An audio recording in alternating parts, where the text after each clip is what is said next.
Bienvenidos, compañeros servidores públicos.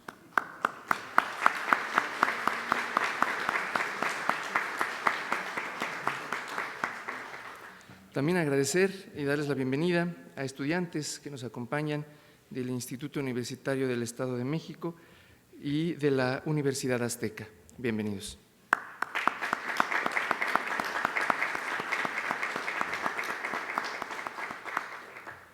Y también, bueno, pues agradecer a los compañeros del Poder Legislativo que nos acompañan de diferentes dependencias.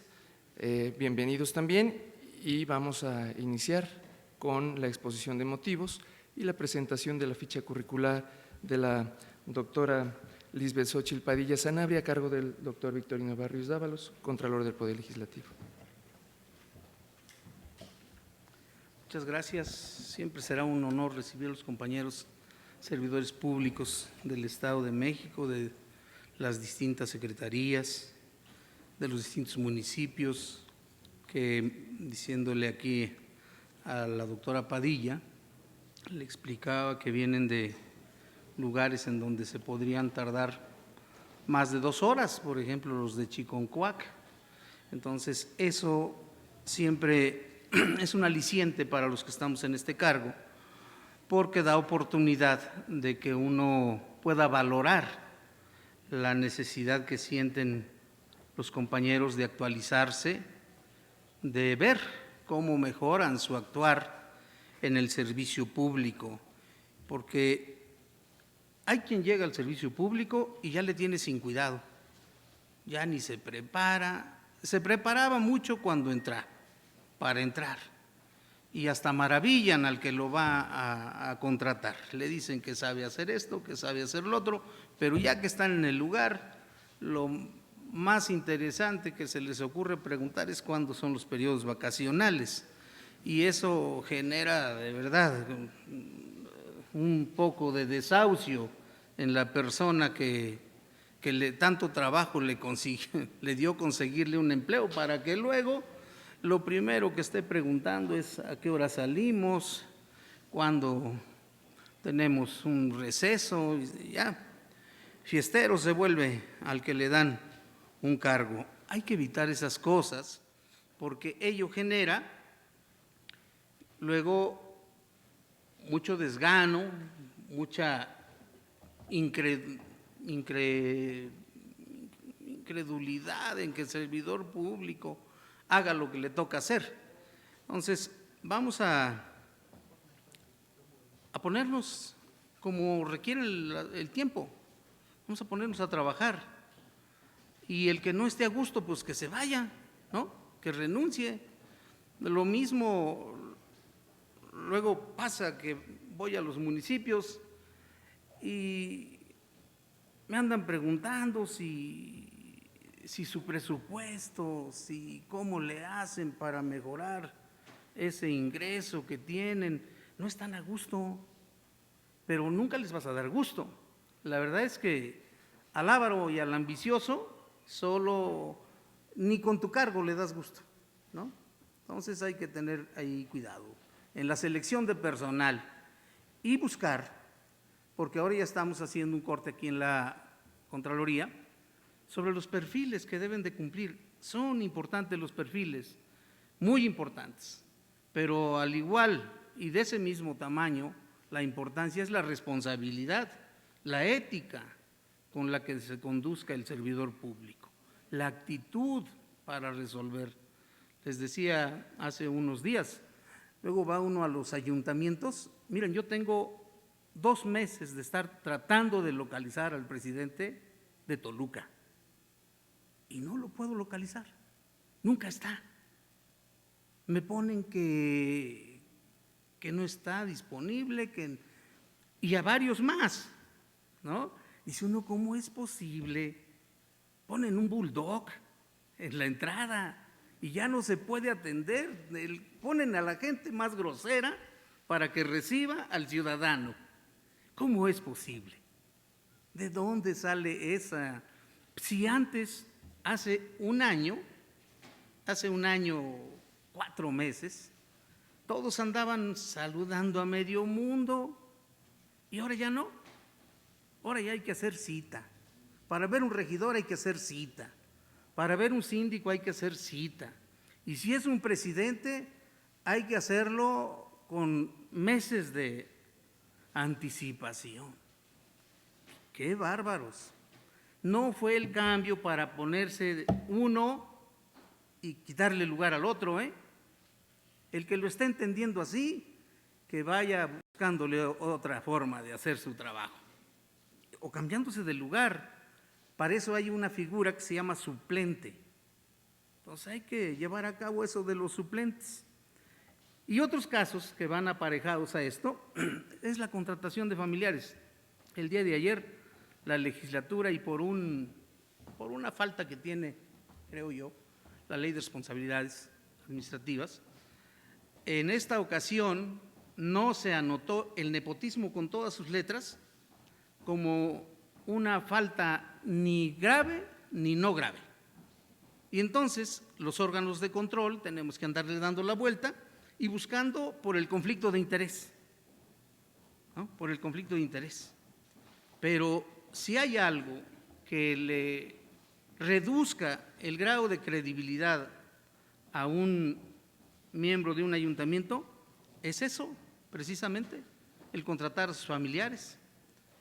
Y en el Estado de México tenemos 53 municipios, hasta el día de ayer, 53 casos, no municipios, 53 casos, en donde encabeza la lista Santiago Tianguistenco con 4, Toluca y Los Reyes La Paz con 3, Tezoyuca, Zumpango, Atizapán, Chiconcuaco, Autitlán, Ixtapan de la Sal e Ixtlahuaca con 2, y el resto, los otros 42 municipios, con 1. Pero les quiero decir, todo parece indicar que por esta ocasión el nepotismo vuelve a sentar sus reales, por lo menos la denuncia. Estamos en la investigación, por lo menos en la denuncia sí notamos eso. Y vuelve y no le tiene preocupación al servidor público, pues no está viendo cómo están las cosas. Cuando abra su cheque, cualquiera de ustedes, así, pártanlo en 10 y 6 pesos de esos 10, 57 de cada 100, son producto de que la gente paga ISR, IVA, ISAN, predial. O sea, vivimos los servidores públicos de los impuestos, nos pagan de los impuestos. Hagamos las cosas bien, no se nos olvide. Por eso a mí me da mucho gusto que nos acompañe la doctora Lisbeth Padilla, por varias razones. Miren, cuando uno sale del país, siempre, ya les he dicho esa historia, ya la conocen, nos tienen ahí como si los mexicanos fuéramos flojos, como si los mexicanos todos fuéramos corruptos, como si los mexicanos, estaba yo, les digo, dando un curso en Honduras a los jueces y magistrados del Consejo Centroamericano de Justicia, me tocó ir a impartir sobre ética, y uno de ellos se atrevió a decirme que cómo iba yo a darles un curso de ética si no éramos capaces de tocar un presidente municipal ni con el pétalo de una rosa. Digo, ¿cómo no? Digo, te voy a mandar unos datos.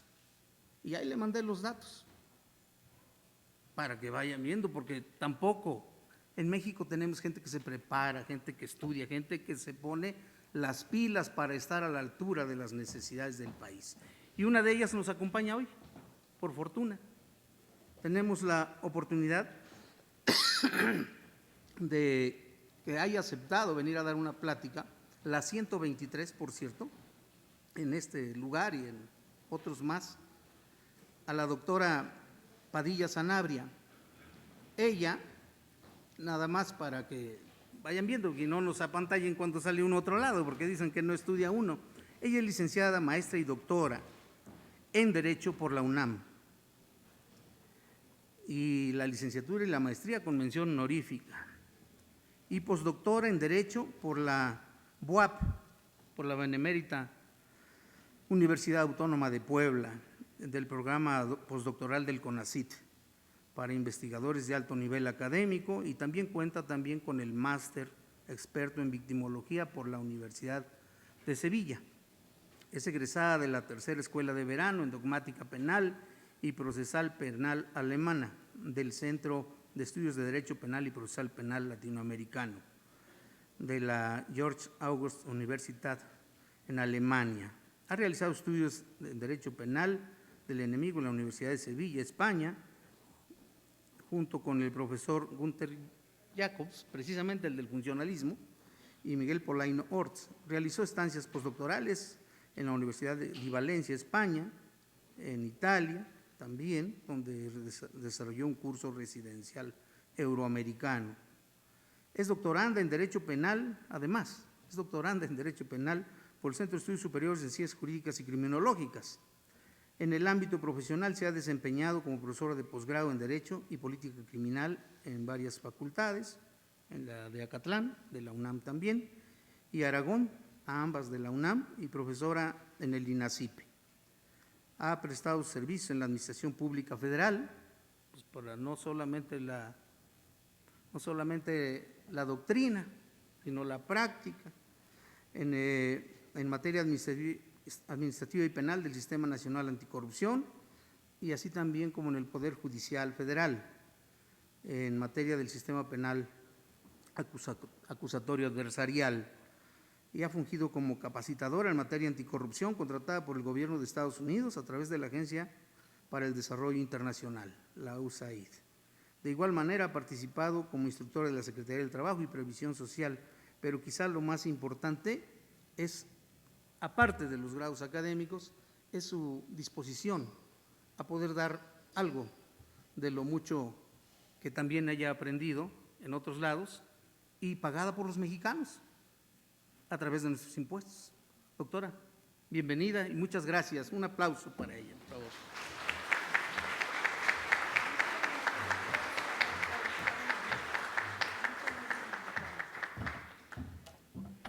Buenos días a todos.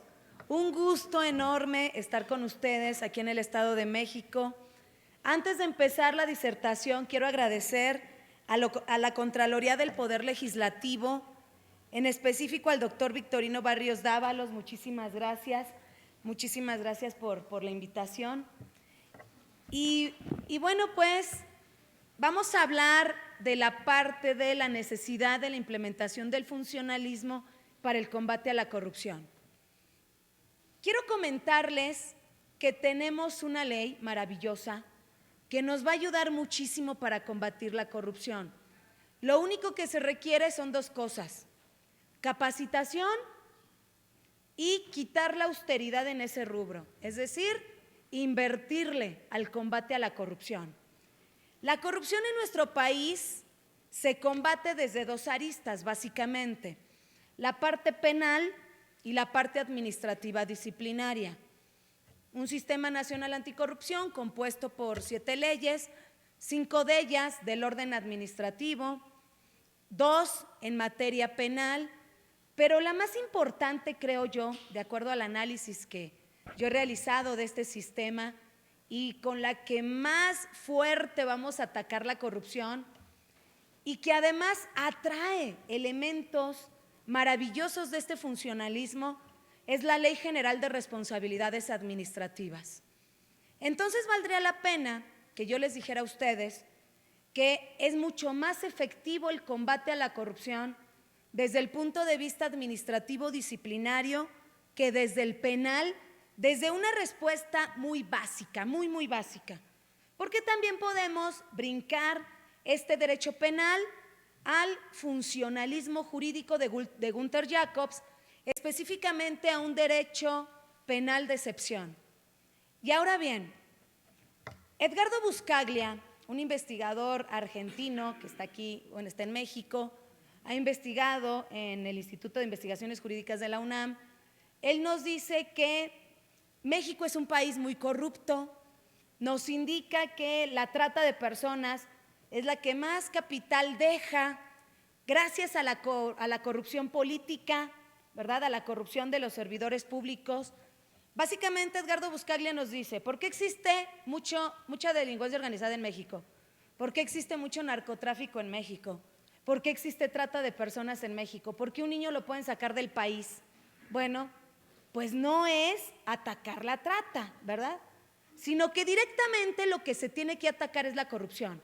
Porque al niño se le da un pasaporte falso, por ejemplo, porque servidores públicos permiten que este niño salga del país, o porque tenemos lagunas en la propia ley que no permiten que podamos proteger esos rubros vulnerables en nuestro país. Y entonces lo básico, y aquí voy dando la entrada a la parte del funcionalismo, lo básico para combatir en nuestro país, antes que el propio narco, que los delitos en contra de la salud, antes que la trata, antes que el lavado de dinero, antes que el huachicol, antes que el secuestro, es la corrupción. Y entonces Jacobs, precisamente en su libro Derecho Penal del Enemigo, y en otros libros también, que es Cómo combatir el crimen organizado a través del derecho penal, tiene dos frases maravillosas que dice: el crimen organizado no se puede combatir si no es a partir del derecho penal del enemigo. Fíjense ustedes cómo está. O sea, si nosotros tenemos en México, a partir de la reforma del 2008 a la Constitución Política, dos tipos de derecho penal, se divide en dos: un derecho penal de corte garantista, en donde la carga de la prueba la tiene quien está investigando, la tiene la autoridad, quien además necesita valorar la prueba, el tribunal de enjuiciamiento, a través del principio de contradicción en juicio oral, en donde las medidas cautelares excepcionalmente serán prisión preventiva justificada y prisión preventiva oficiosa, en donde la reclusión de los sujetos será en una prisión de mediana seguridad. También tenemos la otra parte. Tenemos un derecho penal de excepción. Y no solamente lo tenemos desde una perspectiva sustantiva, sino también lo tenemos desde una perspectiva procesal. El profesor Jacobs te dice, el derecho penal del enemigo no es solamente conformar un tipo o un hecho delictivo, un tipo penal, un hecho delictivo de delincuencia organizada, sino que también se requieren elementos procesales. Elementos procesales como medidas de seguridad. La medida de seguridad en este derecho penal del enemigo es básico. ¿Qué es una medida de seguridad? Bueno, el arraigo, 16 constitucional, párrafo octavo de la Constitución y artículo 12 de la Ley Federal contra la Delincuencia Organizada. Pero también tenemos la medida cautelar, siempre en delincuencia organizada, de prisión preventiva oficiosa, la reclusión en prisiones de máxima seguridad, la carga de la prueba se revierte, no viola la presunción de inocencia, por amor de Dios, la carga de la prueba se revierte, son presunciones juris tantum, de tal suerte que te dice Jacobs, a ver, en el derecho penal del ciudadano se va a perseguir a la persona en retrospectiva, en el pasado. Antes de imputarle una conducta, lo que necesitas es ya la materialización de la misma. Pero el derecho penal del enemigo lo que hace es adelantar el estadio de la punibilidad, de tal suerte que el sujeto, antes de que cometa la conducta, lo privo de la libertad por simple sospecha a través de indicios. Pero la pregunta básica sería, ¿y qué tipo de conductas delictivas nosotros llevaríamos a la parte del derecho penal del enemigo? Y conste que empecé que la Ley General de Responsabilidades Administrativas es la más importante, eso no lo pierdan de vista, ¿ok? Entonces dice Jacobs, ¿cuáles serían las conductas delictivas que nosotros pasaríamos al ámbito del derecho penal del enemigo? A ver, el enemigo es enemigo. Para el funcionalismo, la persona, yo sé que algunos de ustedes quizás no estén de acuerdo con el profesor Jacobs, la persona es no persona, pero espérenme tantito. Esta no persona es únicamente desde un ámbito jurídico, no tiene nada que ver con ámbitos ideológicos, con ámbitos religiosos, con ámbitos morales, con ámbitos sociológicos. Eso a Jacobs no le interesa. Para el funcionalismo,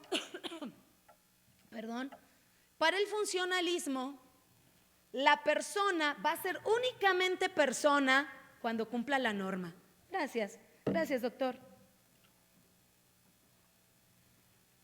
Va a ser únicamente persona cuando cumpla la norma, porque es un concepto jurídico. No estamos diciendo que Iván no sea Iván. Quiere decir que Iván, si no cumple la norma, son no personas, desde el funcionalismo. Porque para que una norma funcione en una sociedad, tiene que cubrir expectativas. ¿Cuál es la expectativa que nosotros tenemos actualmente? Combatir la corrupción, ¿cierto? Entonces, todos aquellos que cometen actos de corrupción son no personas. Ojo, o sea, yo sé que estos conceptos desde perspectivas quizás garantistas, desde perspectivas de Luigi Ferrajoli, por ejemplo, uno de los más representativos del garantismo, bueno, pues pueden causar mucho ruido. Pero nos debemos quedar con eso, que es un concepto eminentemente jurídico. La descripción que nos daba el doctor Barrios sobre los servidores públicos que no hacían su trabajo para el funcionalismo son no personas. Y una no persona, si le causa inseguridad a la sociedad, dice el funcionalismo del profesor Jacobs, esa persona debe ser considerado como enemigo. Si no presta la mínima garantía cognitiva de seguridad, entonces debe ser considerado como enemigo. ¿Cómo nosotros haríamos esa medición? Me atrevo a decirles que lo que más daña socialmente a México, primer lugar de corrupción, de acuerdo a la OCDE, de 37 países, primer lugar de América Latina en feminicidios, por ejemplo, primer lugar en trata, ¿saben qué es? La corrupción, ¿verdad? Entonces esa corrupción, eso que nosotros conocemos como delitos cometidos por hechos de corrupción, eso que nosotros conocemos como operaciones con recursos de proveniencia ilícita, que además la base sea la corrupción, eso que nosotros conocemos como falta administrativa grave, tiene que irse, de acuerdo al funcionalismo jurídico, al ámbito de la excepción. Y Jacobs, alemán, al fin y al cabo, ¿verdad? Los alemanes son muy contundentes. Jacobs como alemán dice, a ver, al enemigo no se le deben observar derechos humanos. Fíjense cómo está. O sea, si yo hablo esto así, como quien dice en frío, bueno, pues muchos dirán, ay, no, es que todos somos personas. En América Latina he sido muy criticada porque me dicen, oye, doctora, es que tu país, México, es el único que tiene medida cautelar de prisión preventiva oficiosa. Hasta un delincuente organizado, ¿verdad?, tiene derechos y debería estar en la calle, ¿no? Y yo cuando doy clases de funcionalismo o cuando estoy en mi círculo de investigación en funcionalismo, lo primero que hago antes de hablar es poner imágenes en un videoproyector, imágenes de las armas que trae la delincuencia organizada, imágenes de cómo destazan a la gente, otras imágenes que ustedes ya se deberán imaginar. Y la pregunta que les hago es, ¿estas personas merecen ser tratadas como un delincuente convencional? Dice Jacobs, no. Pero fíjense que hay algo muy curioso. El artículo 15 de la Constitución alemana es muy semejante al artículo 1 constitucional, párrafo 1. No pierdan de vista lo que yo les dije, que Jacobs indicaba que el enemigo no debe tener derechos humanos. Esto no quiere decir que el enemigo no tenga garantías procesales. A ver, ojo, no quiere decir que no tenga presunción de inocencia. Claro que tiene presunción de inocencia. Y en nuestro derecho la hay. La presunción de inocencia en México no es que el sujeto es inocente hasta que no se le demuestre lo contrario. Eso no existe en el país. La presunción de inocencia en México es 20 constitucional, apartado B, fracción primera, que el sujeto se presume inocente hasta en tanto no se dicte una resolución emitida en su contra por el juez de la causa. Se acabó. El sujeto sigue siendo presumiblemente inocente. Tiene derecho a un debido proceso, ¿verdad? Tiene derecho a comunicarse con su defensor. Aunque por ahí Jacobs, retomando principio de Goldsman, dice, a ver, Si es ya un delincuente, ya no es garantía de que se porte bien socialmente. Por lo tanto, también tenemos que atajarle esa comunicación con su abogado. Eso no lo retoma el derecho mexicano. Eso no lo retoma el derecho mexicano.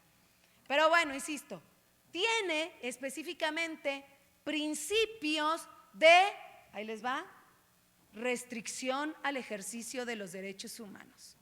Lo que te decía Jacobs de que no deben tener derechos humanos, la Constitución Política de los Estados Unidos Mexicanos lo retoma como restricción al ejercicio de los derechos humanos. Y basta con que abramos la Constitución y leamos el artículo 1 constitucional, párrafo 1, que nos indica: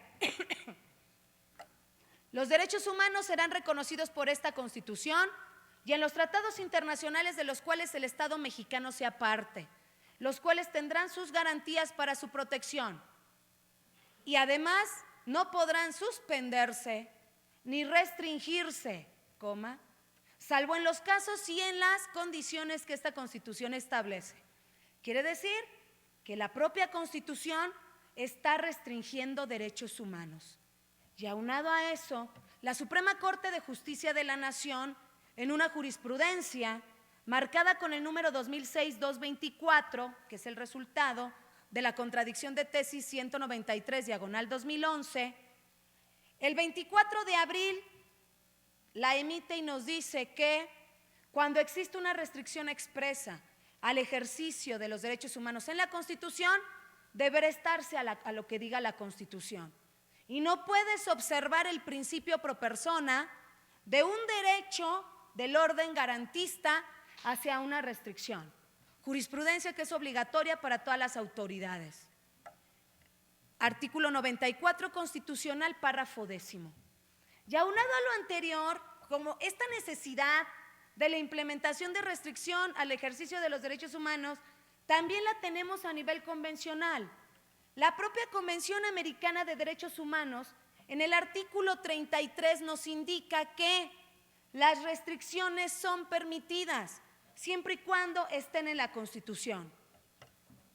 Entonces, no solamente tenemos restricción al ejercicio de los derechos humanos en la Constitución y en la jurisprudencia, sino también en los tratados internacionales. Es más, la propia Corte dice que cuando ésta restrinja un derecho humano, será obligatoria para todas las autoridades. Registro número 2848 del Semanario Judicial de la Federación. ¿Qué? Entonces tenemos nuestro fundamento jurídico para darle operatividad sustantiva y procesal al derecho penal del enemigo. Pero fíjense qué curioso. En el Sistema Nacional Anticorrupción, los delitos cometidos por hechos de corrupción no forman parte del derecho penal del enemigo. Fíjense nada más. Jacob nos dice, cuidado, no digas que todo lo que tú haces en tus estados es derecho penal del enemigo. Casi te dice, no me eches la culpa. Para que tú apliques un derecho penal del enemigo que proteja al Estado de Derecho y a los derechos humanos y a tu sociedad, debes hacer un correcto análisis metodológico. Es decir, si yo no conozco la metodología del funcionalismo, específicamente la operatividad del derecho penal del enemigo, puedo cometer barbaridades en la sociedad. Y puedo crear normas jurídicas como la de extinción de dominio y como la nueva reforma penal fiscal, en donde a los contribuyentes, ¿verdad?, y en donde a los encubridores, defraudadores fiscales, se les dé el trato de enemigos, cuando no se requiere que se le dé el trato de enemigo a ellos. A quienes les tienes que dar el trato de enemigo es, ya viste cuál es el problema de tu sociedad, es la corrupción. ¿Quiénes son los verdaderamente peligrosos sociales? Los corruptos. Ya lo dijo el doctor Barrios. No le tocan un pelo a los presidentes municipales. A ver, yo quiero ver un presidente municipal en la cárcel. De verdad.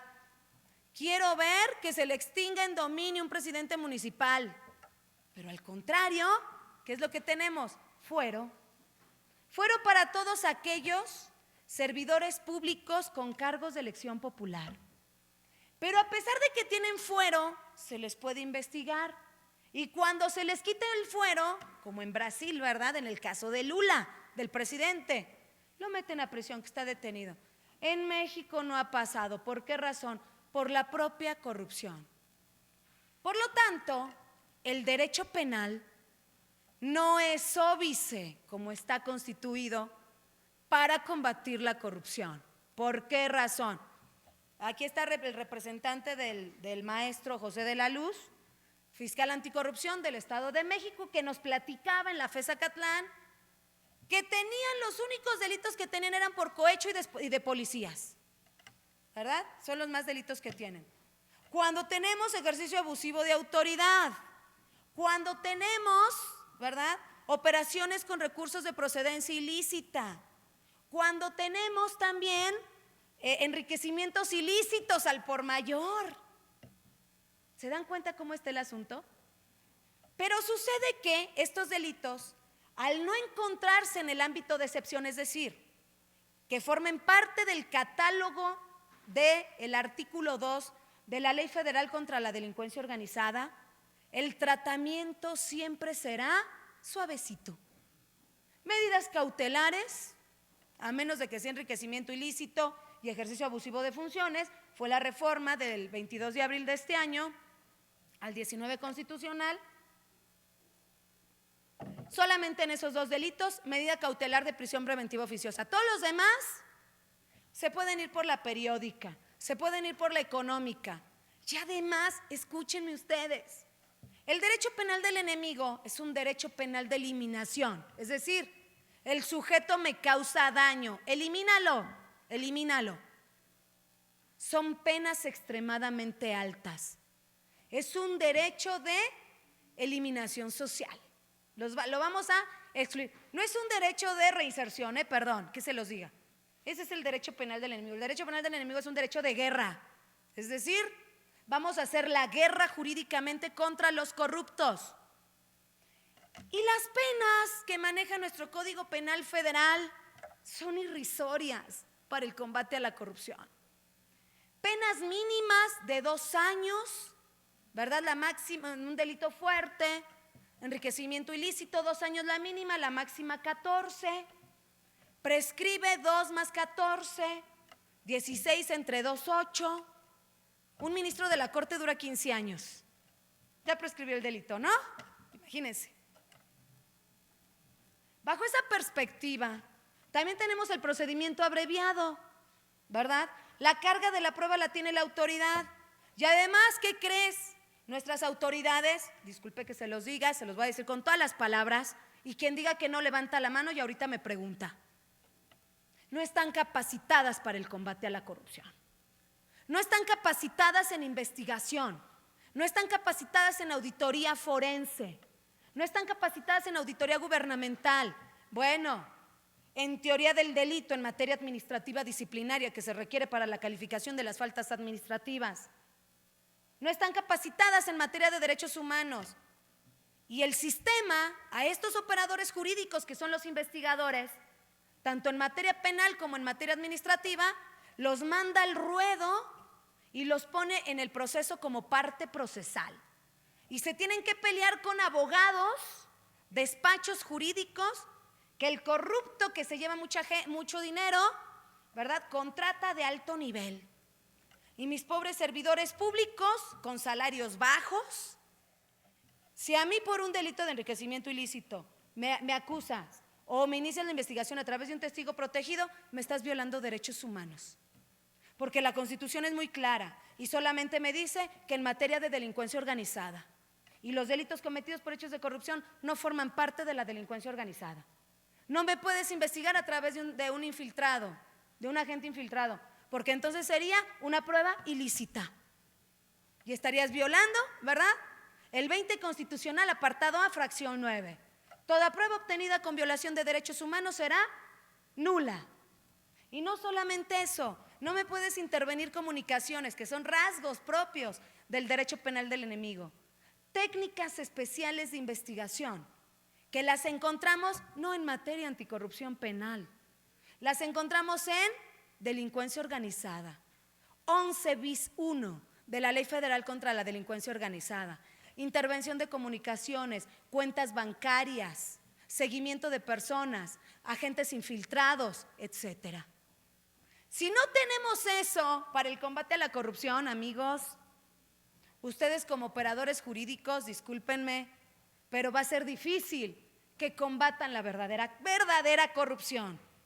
Porque si ustedes creen que combatir la corrupción es inhabilitar a tu compañero por 10 años, discúlpenme, amigos, o sea, eso no es combatir la corrupción. La corrupción es, además, recuperar activos, recuperar esos millones de dólares que se han llevado en pro de la sociedad. Decía el doctor Barrios, la doctora Padilla se fue a estudiar con nuestro dinero de los impuestos. No, nada más licenciatura, maestría y doctorado, lo demás lo he pagado de mi bolsa. No, tengo que hacer la aclaración, ¿verdad? Porque los que sí se llevan de los impuestos no lo regresan y además se la pasan, imagínense el abreviado, ¿no? Todo mundo por la parte de Rosario Robles, ¿es maestra o licenciada Rosario Robles? Maestra, vamos a ponerlo, ¿no? La maestra Rosario Robles, todo el mundo indignado, porque la medida cautelar que le pusieron fue prisión preventiva justificada. Tranquilos, la pena mínima son 2 años y la máxima son 7, por el delito que le formularon imputación, ¿sí? Son 45 millones de dólares aproximadamente, no lo sé, algo así, ¿no? Bueno, milloncitos. A ver cuánto demuestra el fiscal anticorrupción, ¿no? A ver cuánto demuestra, o el fiscal que esté llevando el asunto. ¿Se puede acoger al procedimiento abreviado? Claro. 202, párrafo 3 del Código Nacional de Procedimientos Penales. 1/3 de la pena le van a reducir, mínima, no crean que de la máxima, 1/3 de la pena mínima, así dice la ley. 1 año 4 meses en prisión nada más. Si estuviera en derecho penal del enemigo y si aplicáramos esos artículos al artículo 4 de la Ley Federal contra la Delincuencia Organizada, entonces serían de 20 a 40 años de prisión, más los delitos que resulten. Fíjense cómo está. En una prisión de máxima seguridad. ¿Qué pasó con Duarte? Lo mismo. O sea, ¿a quién le quieren tomar el pelo de que en México se está combatiendo la corrupción? No. Por lo menos desde la perspectiva penal es una mentira. ¿A quién le quieren tomar el pelo de que se recuperan activos en este país por la corrupción? Eso es una mentira. No es lo mismo bloquear cuentas bancarias, que además admiro muchísimo a nuestro zar de la UIF, Santiago Nieto, que recuperarlas, discúlpame. Tú puedes bloquear cuentas, pero eso no lo puedes hacer en un derecho penal de corte garantista. Por eso otorgan todos los amparos, amigos. Tenemos que cambiar la estructura del ámbito penal para el combate a la corrupción. No nos alcanza. Tenemos un sistema nacional anticorrupción como si viviéramos en Suecia, o en Suiza, donde no hay gente casi y no hay corruptos. ¿Sí se dan cuenta de lo que les estoy hablando? Si verdaderamente queremos combatir la corrupción en México, tenemos que llevar el derecho penal al ámbito de delincuencia organizada. Así es. Y discúlpenme, pero no se violan derechos humanos. O sea, esos garantistas que creen que todo lo que sea prisión preventiva, que todo lo que sea investigación anticipada, medidas cautelares de prisión preventiva. O sea, no, a ver, garantistas, ustedes váyanse con el derecho bonito, el de la florecita en la oreja. Nosotros nos vamos con el derecho fuerte, ¿verdad? Porque aquí se trata de combatir la corrupción, no estamos para jugar. Pero entonces, a los que defraudan al fisco, a ellos sí les aplico el derecho penal del enemigo. A ellos sí quiero reformar el 2 de la Ley Federal contra la Delincuencia Organizada y agregar las fracciones 7 bis y 7 ter. Y cuidadito a aquellos que no paguen impuestos, porque si no se van a una prisión de máxima seguridad, sin acuerdos reparatorios. En corrupción sí hay acuerdos reparatorios, ¿cómo ven? pero en defraudación al fisco con esta nueva reforma no va a haber acuerdos reparatorios. ¿Qué quiere decir? Bueno, y si un empresario con toda su empresa que está trayendo a México empleos, que está invirtiendo en México en capital, le vas a eliminar ese foco de producción con el derecho penal del enemigo? Amigos, lo que estamos haciendo es frenar la economía a través del derecho penal del enemigo. Lo que Jacobs te dice es un grave error. No estoy diciendo que no se les castigue, pero a ellos sí se les tiene que castigar con el derecho penal del ciudadano, el normal. No para todos es el derecho penal del enemigo, porque entonces ahí podemos tener graves consecuencias económicas, sociales y políticas en el país. Pero ahora, ya que les expliqué toda esta parte, quiero irme al derecho administrativo disciplinario. Un derecho administrativo en el que muchos están enojados. Algunos administrativistas dicen, ¿cuándo fue que el derecho administrativo se penalizó? Pues sí, o sea, sí, ¿qué quieren que les diga? La verdad, sí. El derecho administrativo disciplinario retoma los principios constitucionales del derecho penal. ¿Por qué los retoma? Porque es una parte punitiva del propio Estado. Pero no solamente los va a retomar así de facto. La Suprema Corte de Justicia de la Nación, en la jurisprudencia marcada con el número 101-2233, nos indica que es factible tomar los principios constitucionales del derecho penal moderadamente al derecho administrativo disciplinario. Cuando yo hablo moderadamente, no quiero decir que en el derecho administrativo disciplinario haya medidas cautelares de prisión preventiva oficiosa, ¿verdad? Porque algunos me preguntan, oiga, doctor, ¿y con las faltas graves cuándo se van a la cárcel? No, espérame. Eso no es propio del derecho penal, es una naturaleza muy suya del derecho penal. El fundamento constitucional de la medida cautelar es el 102, apartado A, fracción sexta, párrafo segundo. Y es exclusivamente para el Ministerio Público. Pero, como el fiscal se homologa a la autoridad investigadora, la autoridad investigadora tiene, de verdad, los mismos elementos que un fiscal, son investigadores. Y la medida cautelar que tenemos en materia penal, también la tenemos en materia administrativa disciplinaria. Específicamente, en los artículos 123, 124 y 125 de la Ley General de Responsabilidades Administrativas. Decía Jacobs, el derecho penal del enemigo requiere medidas de seguridad, el alejamiento. El derecho administrativo disciplinario retoma esas medidas de seguridad, el alejamiento, hacia los servidores públicos en la Ley General de Responsabilidades Administrativas. ¿Cuál es la medida cautelar que se puede decir es el ejemplo de este alejamiento? La medida cautelar de suspensión temporal. 124, fracción primera de la Ley General de Responsabilidades Administrativas. Antes de que al servidor público incluso se le notifique y se le emplace a procedimiento administrativo disciplinario por la autoridad substanciadora, se le podrá dictar una medida cautelar de suspensión temporal. Muchos, ¿qué es lo que hacen? Bueno, pues se amparan indicando que se les violenta el derecho humano de garantía de audiencia. Eso es un error, porque es una medida cautelar, ¿verdad?, que está en la Constitución. No se viola el 14 y 16 constitucional. Y en ese sentido, también les quiero comentar que la Ley General de Responsabilidades Administrativas no solamente retoma principios del derecho penal garantista, y esto me encanta, sino que también toma principios del derecho penal del enemigo. Fíjense cómo está. Es rarísimo, ¿verdad? Así no debería ser, que en materia penal anticorrupción, así le voy a llamar, que en materia penal anticorrupción no podemos tener testigo protegido porque es propio de la delincuencia organizada y los delitos anticorrupción no forman parte de la delincuencia organizada. Pero el artículo o los artículos 88 y 89 de la Ley General de Responsabilidades Administrativas prevé la figura del testigo protegido. O sea, mejor la prevé en materia administrativa disciplinaria que en materia penal.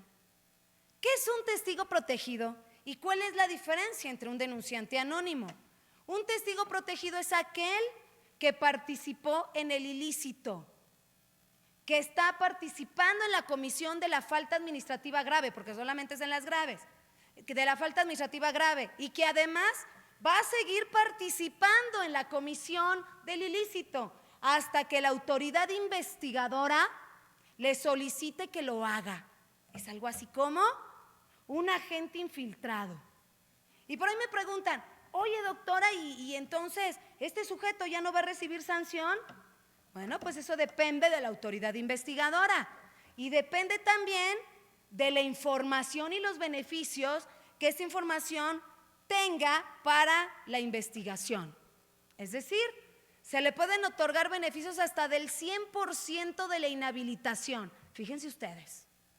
¿Sabes qué? Requiero que me des esta información, te voy a proteger como testigo y no te voy a inhabilitar. Esto en Argentina y en Perú ha funcionado de maravilla. Se llama la ley de los arrepentidos, en donde los empresarios, para no irse a prisión, están soltando toda la información sobre el Poder Judicial corrupto, ¿verdad? Sobre autoridades corruptas, y entonces se salvan de prisión, les hacen una condonación, igual está en la Ley General de Responsabilidades Administrativas, una condonación de la sanción económica y no tienen problema. La Ley General de Responsabilidades Administrativas prevé que se puede condonar hasta en un 75% la sanción económica. Hasta para el agente infiltrado que puede ser, para el testigo protegido que puede ser un servidor público y o un particular, esto pudiera ser un verdadero negocio, ¿no?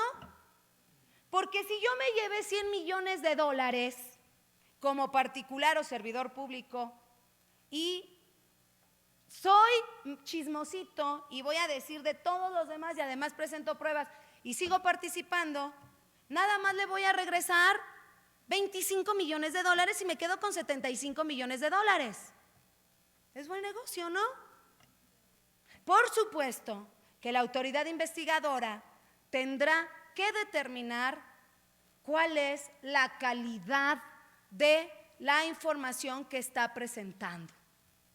Ahora, otro elemento que retoma del derecho penal del enemigo que está en nuestra Constitución, en el 20 constitucional, apartado B, fracción tercera, última parte, es la denuncia anónima. La denuncia anónima que dice nuestra Constitución que únicamente podrá proceder en materia de delincuencia organizada. La Ley General de Responsabilidades Administrativas, en su artículo 91, prevé el denunciante anónimo. Y en ese sentido, en materia penal anticorrupción, no puede haber un denunciante anónimo. O por lo menos no lo pueden tomar como una prueba lícita. Pudieran iniciar investigaciones a partir de una denuncia anónima, pero no pudiera ser tomada como una prueba ilícita, ¿no? Y también, fíjense ustedes, las faltas administrativas graves. Las faltas administrativas graves, dos de ellas, prevén la reversión de la carga de la prueba, ¿verdad? Presunciones juris tantum, en donde el imputado, porque así también se llama en materia administrativa disciplinaria, en donde el imputado por corrupción tiene que demostrar que no lo hizo para eso. También prevé la prospectiva, es decir, el adelantamiento de la punibilidad. Antes de que se cometa la conducta, el sujeto puede ser sancionado. Les voy a decir cuáles son específicamente. La falta administrativa grave de cohecho, contenida en el artículo 52 de la Ley General de Responsabilidades Administrativas. Esta falta administrativa grave de cohecho tiene 4 verbos. Tiene el verbo de aceptar, obtener, pero tiene uno que se llama pretender obtener. El cuarto es exigir. Pretender obtener. Es decir, basta con que el servidor público haya pretendido obtener sin que haya obtenido, ¿sí me van siguiendo? Sin que haya obtenido para efecto de fincarle una responsabilidad administrativa. Y los derechos, los licenciados, los abogados clásicos, a mí me dicen, es que no lo puedes sancionar, doctora, si no hay un resultado material. Ah, bueno, es que esa es la metodología del funcionalismo, perdón. Ese es el funcionalismo. ¿Quién hizo esta Ley General de Responsabilidades Administrativas de verdad? ¡Qué gran cerebro! Porque tuvo que haber conocido en materia de derechos humanos, en materia de restricción de derechos humanos, en materia de convencionalidad, en derecho penal, en derecho administrativo, en derecho civil y además en materia de delincuencia organizada. Porque esos elementos funcionalistas de delincuencia organizada solamente se dan en el ámbito de los estudiosos alemanes, bueno, ya hay otros más, de alemanes de punta. Estoy hablando de Jacobs, de Klaus Roxin, con su funcionalismo moderado. En México tenemos un mexicano muy valioso, el doctor Díaz Aranda, que también él maneja la parte del funcionalismo social. Entonces, acuérdense que las primeras metodologías del derecho penal fue el causalismo. Estoy hablando en época de los 1700, ¿no? Por ahí. Después viene el profesor de mi profesor Jacobs, Welzel, por ahí de los 1800, 1900 entrando, que es el finalismo. Y estas últimas teorías de punta, que son la parte del funcionalismo, que Jacobs basa específicamente en teoría de sistemas y en la dialéctica hegeliana, por supuesto de un alemán, Hegel, del alemán Hegel, y de Niklas Luhmann, en materia de teoría de sistemas. Y entonces, también el artículo 60 de la Ley General de Responsabilidades Administrativas prevé la reversión de la carga de la prueba, es decir, enriquecimiento oculto. Cuando el servidor público no demuestre la licitud de sus bienes, ¿no? Declaración patrimonial y declaración de conflicto de intereses, o sea, hay que usarla, por favor. La 2 de 2, yo no sé por qué dicen 3 de 3, si constitucionalmente es 2 de 2, ¿no? Declaración patrimonial y de conflicto de intereses, 108 constitucional, último párrafo, ahí está. Entonces, en este sentido, ¿qué es lo que pasa? Se revierte la carga de la prueba y por supuesto que para las autoridades investigadoras el estándar probatorio baja considerablemente con el funcionalismo. Y con el garantismo, al contrario, el estándar probatorio sube enormemente porque de acuerdo al artículo 130 y 135 de la Ley General de Responsabilidades Administrativas, la carga de la prueba la tiene la autoridad investigadora. Además de que, ¿qué? Es tan fuerte el trabajo de esta autoridad investigadora que si el servidor público no contesta en la audiencia inicial el IPRA y ni siquiera ofrece pruebas, eso no basta para que se le pueda sancionar. Porque retoma la Ley General de Responsabilidades Administrativas el principio de la no autoincriminación.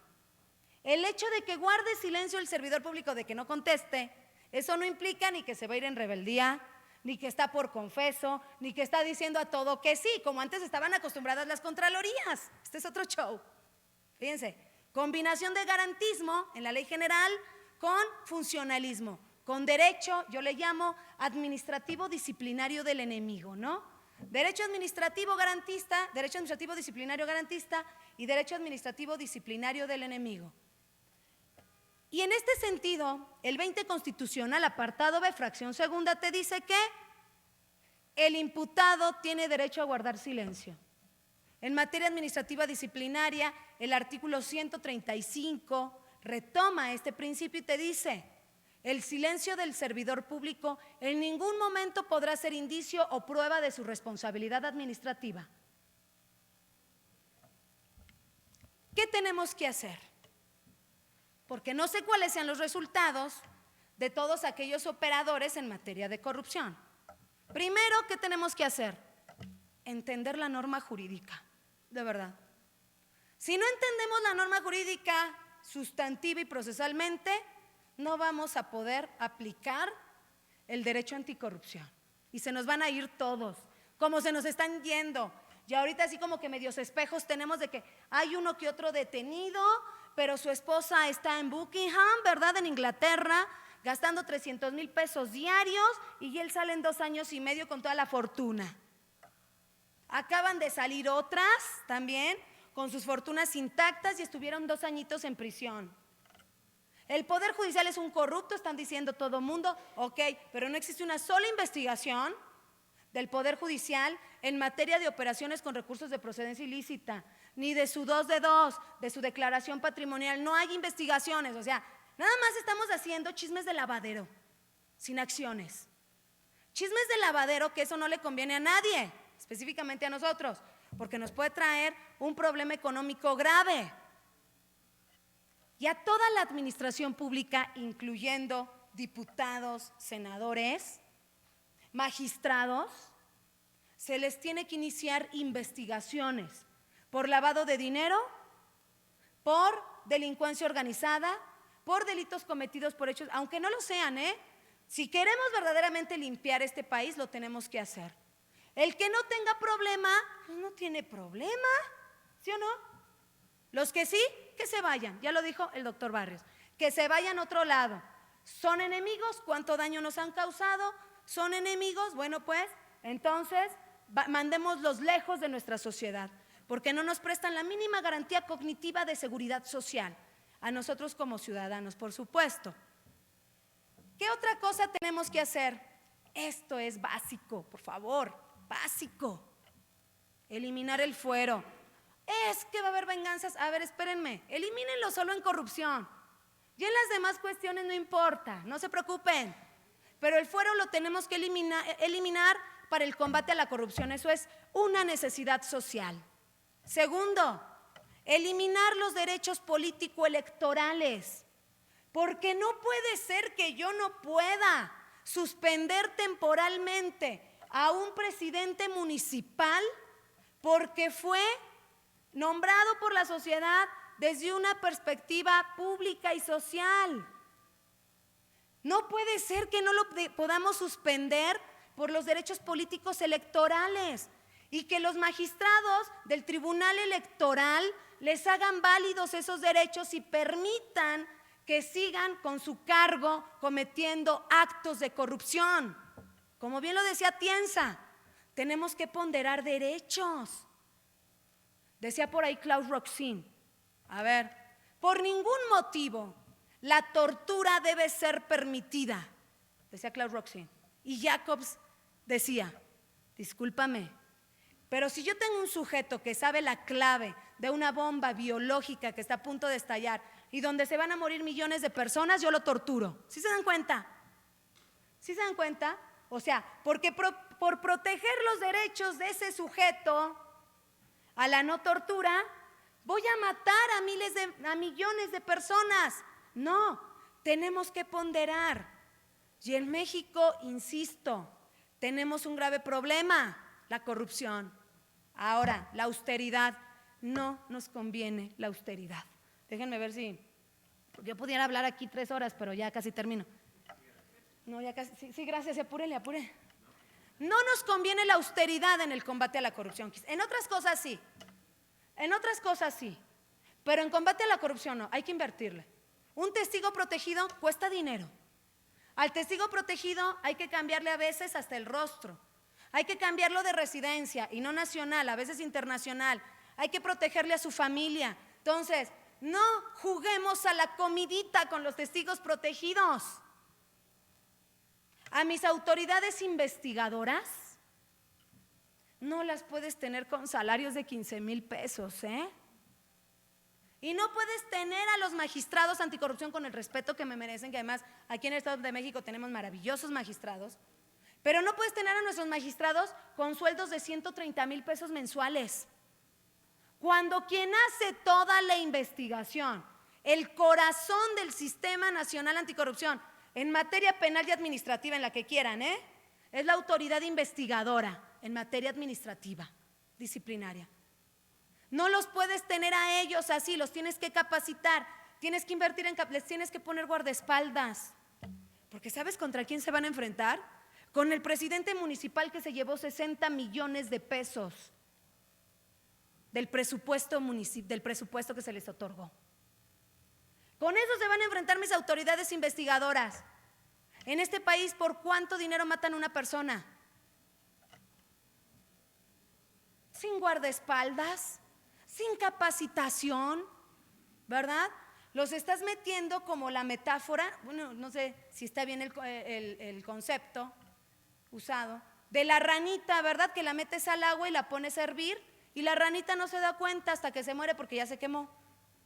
Hagan de cuenta que esas ranitas son mis autoridades investigadoras, los están mandando al matadero, sin capacitación, sin herramientas, sin buenos salarios, sin guardaespaldas, sin nada que hacer y con tal de mantener el trabajo hacen lo que pueden. A veces, decía por ahí la doctora Leticia García García, una de mis mentoras en la UNAM, dice es que la peor corrupción no es la que te dan dinero, la peor corrupción es la que te obligan a hacerlo. Y en donde tu jefe te dice, ¿sabes qué? Deja esa investigación. O en donde llega la delincuencia organizada y te dice, si no realizas, si no le paras a esta investigación, te va a matar a ti y a toda tu familia. ¿Qué creen que hagan nuestras autoridades investigadoras? Ay, por el bien del país y porque la doctora Padilla me dijo, no importa que me maten. No, o sea, seamos realistas. Alguno de los elementos básicos de la norma es que no solamente la norma es discursiva, la norma debe ser fáctica. Y como dice Jürgen Habermas, en su teoría de la acción comunicativa tomo 2, debe ser real, tiene que ser ética, todos los sujetos deben tener conocimiento, porque si no se convierte en una norma antiética. Cierro con esto. El derecho penal del enemigo que se está aplicando en el país no es derecho penal del enemigo. Es un derecho que se está convirtiendo para efecto de crear dictaduras, no políticas, jurídicas, dictaduras jurídicas y que además no son en beneficio social. Si queremos acabar con la corrupción, debemos mandar el combate a la corrupción al ámbito del derecho penal de excepción en materia de delincuencia organizada, tanto sustantiva como procesal, y la Ley General de Responsabilidades Administrativas, darle un buen funcionamiento, capacitando con buen presupuesto para nuestras autoridades investigadoras y obviamente, como usted lo decía, tener a los mejores. No puede ser autoridad investigadora el hijo del amigo del presidente. No puede ser autoridad investigadora la amiga de la amiga de la amiga del presidente. Tiene que ser gente capaz. Eso es lo que necesitamos en el país. Les agradezco infinitamente su atención. Cualquier duda o pregunta, estoy a sus órdenes. Gracias. Muchas gracias.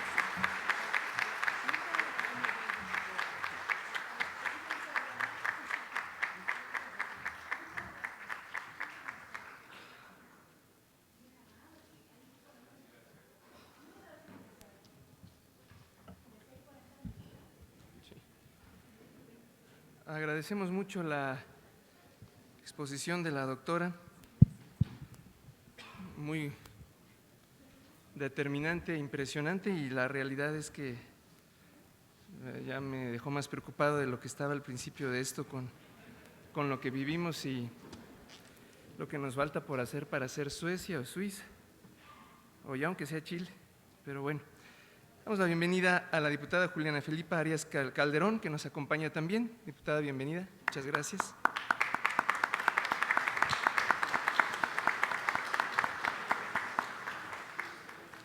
También al presidente municipal de Jalatlaco, licenciado José Ángel René Reza Molina, muchas gracias.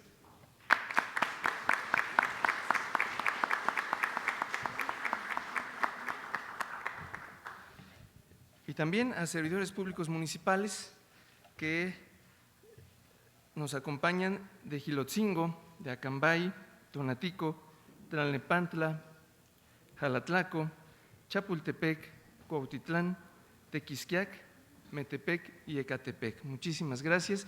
Y vamos a pasar. Gracias.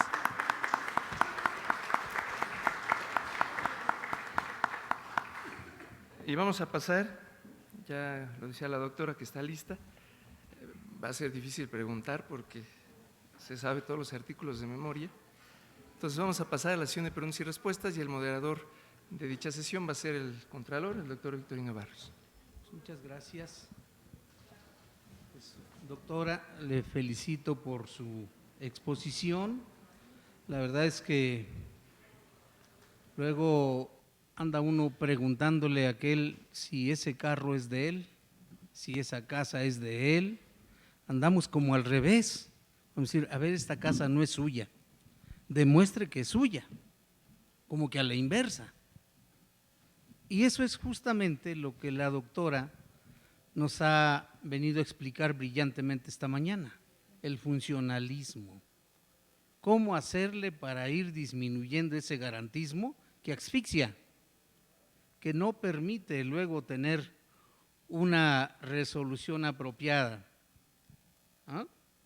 Y que se alarga, que pasan por todos los medios posibles de impugnación y tardan años para que tú puedas imponerle una sanción a aquel que cuando ya se la impones, ya disfrutó de lo habido y de lo mal habido que conlleva esa sanción. Pues ese es un punto importante. ¿Cómo le hacemos para ir disminuyendo ese garantismo y hacer que sea funcional lo que buscamos? Atacar la corrupción.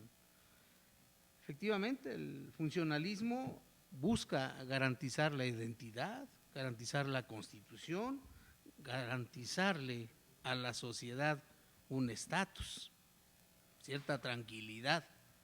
Y luego, así como están las cosas, bueno, doctora, pues muchas felicidades. Vamos a pasar a las preguntas y las observaciones de siempre.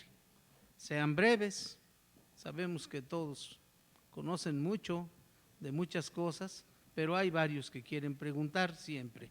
Entonces vamos a hacer grupos de 3 preguntas y por ahí les van a pasar el micrófono. Por favor, nos dicen su nombre, digo solamente para conocerlos, no para ningún otro tipo de cuestión, y para saber de dónde vienen, cómo es el interés en el Estado de México de un municipio, de una escuela, de dónde. Entonces, por ahí está el micrófono, a la mano, levantando la mano, ahí está una persona.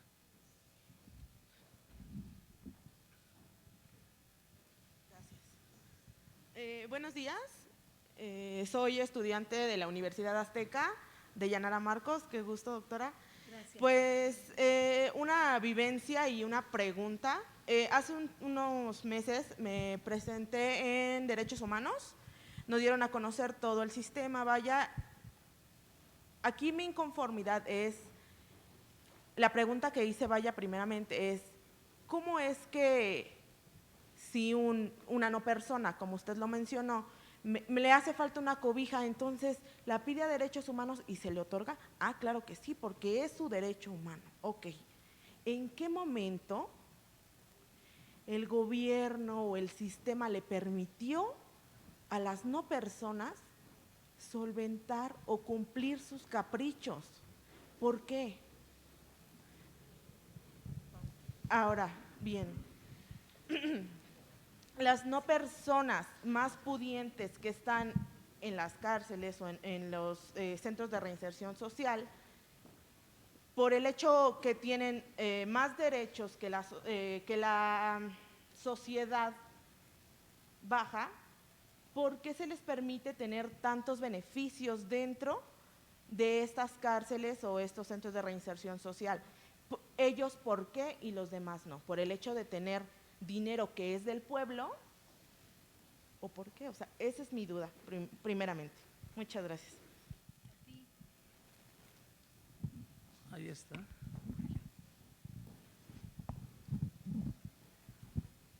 Buenas tardes, doctora. Autoridad investigadora del municipio de Ixtapan de la Sal. 2 cosas. Desde su perspectiva, ¿usted considera que se debe modificar la Ley General de Responsabilidades Administrativas en su artículo 52 respecto de ampliar el abanico de faltas graves? Sería una. Y la otra, ¿considera usted que a los órganos de control interno se le debe dar más facultades de sancionar, dado que son muy endebles las sanciones que contiene la Ley de Responsabilidades del Estado? Gracias. ¿El órgano interno, perdón? Ajá, sí. Gracias. 3 por aquí estaba levantando la mano. Ahí está. Aquí está. Hola, ¿qué tal? Muy buenas tardes. Soy María Luisa García Colín, octava regidora del municipio de Metepec.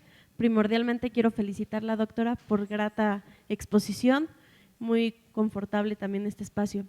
Mi pregunta va enfocada en cómo podemos hacer el combate a la corrupción en el sistema de la violencia contra la mujer. Muchas gracias.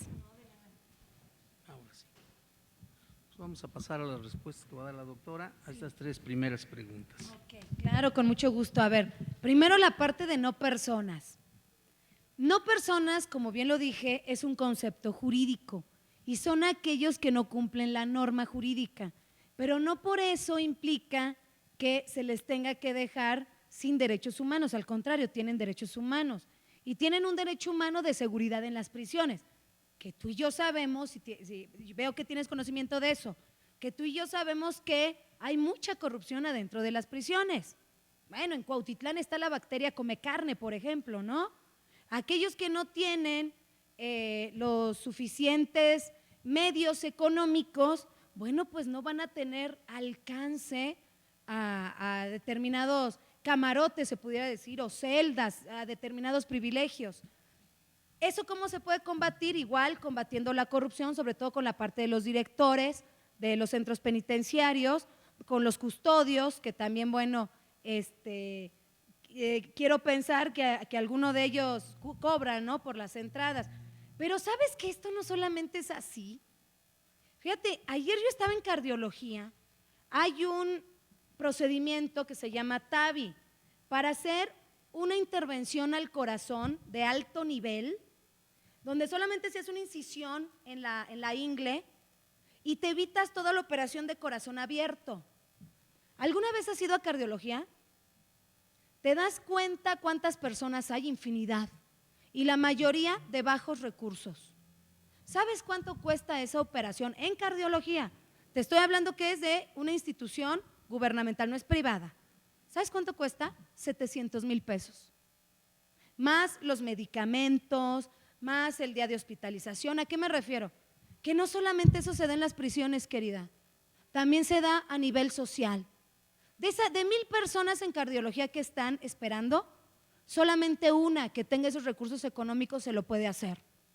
Y vienen médicos suecos, por ejemplo, europeos para operarlos, junto con los mexicanos de alto nivel. O sea, ¿a qué me refiero?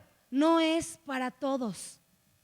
Y aunque tú hagas como, no sé, quizás como líder social, un discurso donde diga que va a ser para todos, no es para todos. Porque el resultado y la dinámica social se basa en desigualdades, querida, en equidades, en desigualdades. Entonces, no es el mismo trato para un sujeto que está en prisión, en una prisión de máxima seguridad, que en una prisión de mediana seguridad. Te voy a decir, yo creo que los tratan mejor en una prisión de máxima seguridad, porque aunque están aislados, ¿verdad?, tienen limpio, tienen acceso a determinado tipo de comida, que en prisiones de mediana seguridad no. Entonces, el hecho de no personas, yo dije, es un concepto jurídico. Si allá hay algo que no vaya acorde a los protocolos de actuación, entonces por ahí pudiera haber algún acto de corrupción, sea un delito o una falta administrativa. Y si eso existe, te voy a pedir un favor, si tú lo ves, denúncialo, porque si no, tú vas a caer en el delito de encubrimiento. Entonces, denúncialos y que siga el procedimiento. ¿Ok? Entonces, eso es lo importante, no nos podemos quedar así como que pasivos. Ahora, la segunda, ampliar las faltas administrativas graves. Yo creo que las faltas administrativas graves está bien, fíjate, solamente que se deben investigar junto, porque así está diseñado el sistema, junto con el delito, porque hay homólogos, la mayoría de las faltas administrativas graves se homologan a los delitos cometidos por hechos de corrupción, pero también, y esto se está haciendo ahorita, el doctor Santiago Nieto está haciendo convenios con los estados de la República para instaurar las UIPes, las unidades de investigación patrimonial y económica, para efecto de investigar a su vez operaciones con recursos de procedencia ilícita, lavado de dinero. Con respecto al otro que me preguntabas, si se puede ampliar la facultad a los órganos internos de control y sancionar, creo que no, así están bien. porque los procedimientos anteriores, el órgano interno de control era el que investigaba, substanciaba, resolvía y además sancionaba económicamente, y la corrupción estaba terrible. Y se sentían tan poderosos que podían llegar con un servidor público, lo paraban de su lugar y se lo llevaban. Este sistema en este sentido es garantista, respeta más los derechos humanos. El órgano interno de control ya no va a poder hacer eso, se les quitan privilegios para que sean solamente investigadores y parte procesal, igual que el abogado defensor del servidor público y o particular. Entonces yo creo que así está bien. Y ahora, la parte de violencia contra la mujer, híjole, a mí no se me da mucho eso. No sé si soy antifemenina, no lo sé, no se me da mucho el hecho de que hay pobrecitas, pero bueno, ¿cómo vas a combatir la violencia, la corrupción en la violencia contra la mujer? Igual, si tú observas algo, denúncialos. Si tú observas algo, vete al órgano interno de control, vete a la Contraloría Estatal, vete a la Fiscalía Anticorrupción. Si no, si tú ves que es otro tipo de cosa, vete a la Auditoría Superior. Por eso te digo, aquí lo importante es conocer a dónde yo puedo interponer las denuncias porque lo mismo se da la corrupción en estos centros de protección hacia la mujer, lo mismito que en un juzgado de lo familiar, por ejemplo, o que en algún ente de la administración pública o en una universidad. Es la misma corrupción, o sea, es para todos, ¿eh? No hay faltas administrativas específicas para la violencia contra la mujer. Si eres servidor público y estás cometiendo una falta administrativa, estés en violencia contra la mujer, estés en la Fiscalía Anticorrupción, estés en el municipio de donde tú quieras, es para todos, ¿no? Entonces, esa es la forma. Muy bien. Pues vamos a pasar a otras preguntas. Ya está ahí el micrófono. Buenas tardes. Felicidades, doctora. Excelentísima Gracias. exposición. Muchas La gracias. felicito. Además, es usted muy emotiva Muchas gracias. y eso le imprime muchísima fuerza a lo que dice. Como que contagia. Sí, contagia. Soy ingeniero civil y licenciado en Derecho también, Muy bien. profesor universitario. Excelente. Creo que, de acuerdo a lo que usted expuso, yo diría que habría que ir tomando ya decisiones de raíz. No sé usted qué opine, pero yo pensaría que habría que ir revisando los planes de estudio y la formación de los abogados en México. Claro, claro. ¿Sí?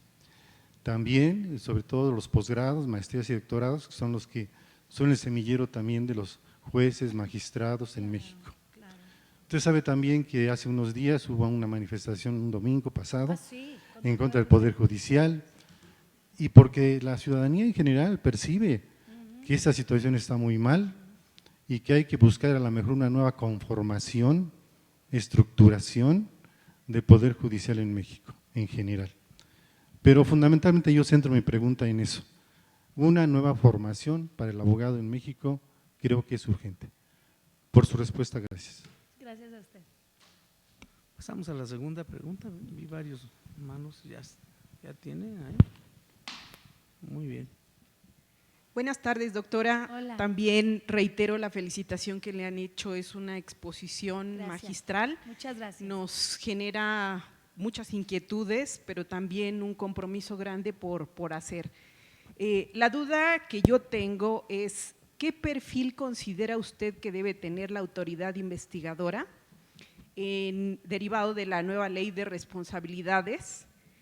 Porque percibo yo que se continuó pensando que el auditor normal que revisa administrativamente, contable, es el que tiene la carga de integrar estos documentos y usted bien lo dijo, este derecho tiene grandes similitudes con el derecho penal, toma muchas características y sabemos precisamente la necesidad que hay en una investigadora en materia penal y creo que debía tener también ese perfil, esa preparación, pero estamos en pañales, entonces si ni siquiera se ha aterrizado bien el cómo se va a aplicar la ley, entonces creo que es difícil llegar a tener una expectativa de que pueda tener éxito la ley, aún con todas esas cualidades que usted menciona.